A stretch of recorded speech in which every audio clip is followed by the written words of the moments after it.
All right. Hey, everybody. So I'm recently reading this book, and it's called Gnar Country, Gnar, by Stephen Kotler.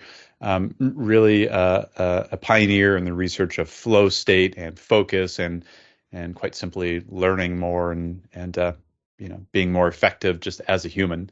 Um, he started to talk about this idea. It's triggering the parasympathetic nervous system through peripheral vision.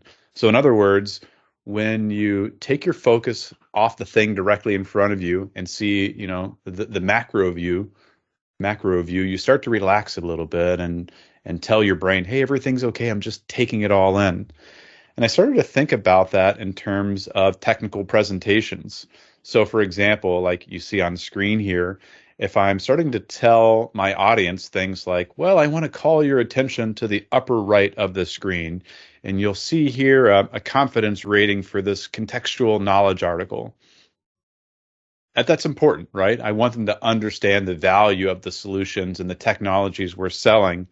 But it also made me think, am I triggering stress in the minds of the buyer where I really want them to relax, to trust me, and believe that the solutions that we're presenting are potentially valuable?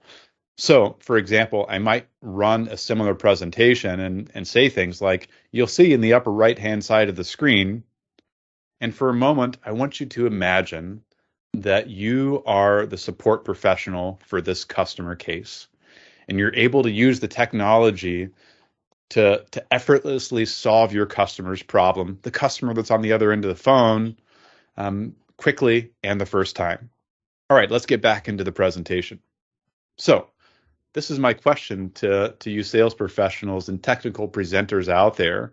Are you using techniques like fading to black on your presentation screen or other ways to get your audience to simply think more instead of just focusing intently on a tiny little piece of the screen, or in some ways a tiny little piece of a small problem when you want them to start to expand their perspective?